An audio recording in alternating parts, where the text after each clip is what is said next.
மகன் மருமகள் மீதான புகார் குறித்து பல்லாவரம் திமுக எம்எல்ஏ கருணாநிதி விளக்கமளித்திருக்கிறார். இது பற்றிய விவரங்களை எமது செய்தியாளர் மீரான் விவரிக்க கேட்போம். மீரான், வணக்கம். பல்லாவரம் திமுக எம்எல்ஏ கருணாநிதி அளித்திருக்கக்கூடிய விளக்கம், சொல்லும் செய்தி என்ன? வணக்கம். பல்லாவரம் தொகுதி திமுக சட்டமன்ற உறுப்பினராக இருப்பவர் கருணாநிதி. இவருடைய வீடு குரோம்பேட்டை பகுதியில் இருக்குது. குரோம்பேட்டை பகுதியில் இவருடைய குடும்பத்தினருடன் அங்கு வசித்து வருகிறார். இவருடைய மூத்த மகன் ஆண்ட்ரூ மதிவாணன், மருமகள் மெர்லின், இவர்களுக்கு திருமணமாகி 7 ஆண்டுகள் ஆகிறது.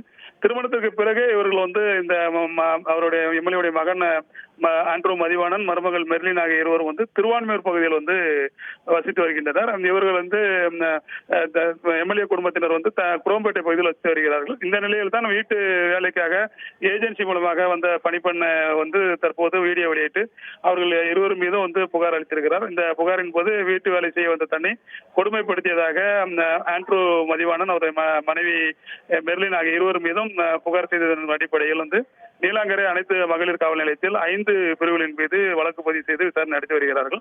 இந்த நிலையில் தான் இது தொடர்பாக பல்லாவரம் சட்டமன்ற உறுப்பினர் கருணாநிதி தந்தி டிவிக்கு விளக்கம் அளித்திருக்கிறார். இந்த விளக்கத்தில் மக்கள் பணிகளை நான் பல்லாவரம் சட்டமன்ற உறுப்பினராக செய்து வருகிறேன். நான் குடும்பத்தினருடன் இந்த பல்லாவரம் தொகுதி குரோம்பேட்டையில் வசித்து வருகிறேன். எனது மகன் 7 ஆண்டுகளுக்கு முன்பு திருமணம் நடந்தது. திருமணத்துக்கு பிறகு அவர்கள் இருவரும் திருவான்மையூரில் தனியாக வசித்து வருகிறார்கள். நான் எப்போது ஒரு முறை அங்கு செல்வேன், அவர்களும் இங்கு செல்வார்கள். இந்த நிலையில் வீட்டு வேலைக்கார பணிப்பெண் அளித்த புகார் தொடர்பாக எந்த விவரமும் எனக்கு தெரியாது. ஊடகங்கள் செய்து வந்த பிறகுதான் இந்த விவரம் எனக்கு தெரிய வந்தது. இது தொடர்பாக இந்த சம்பவத்திற்கும் எனக்கும் எந்த தொடர்பும் இல்லை. இது தொடர்பாக அரசு எடுக்கும் நடவடிக்கைகளுக்கு அவர்களுக்கு நான் தலையிட விரும்பவில்லை. இந்த பிரச்சனை எந்த தொடர்பும் எனக்கு கிடையாது என்ற ஒரு தகவலையை அவர் தெரிவித்திருக்கிறார்.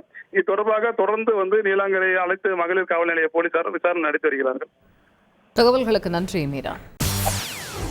செய்திகளை உடனுக்குடன் தெரிந்து கொள்ள உடனே சப்ஸ்கிரைப் பண்ணுங்க.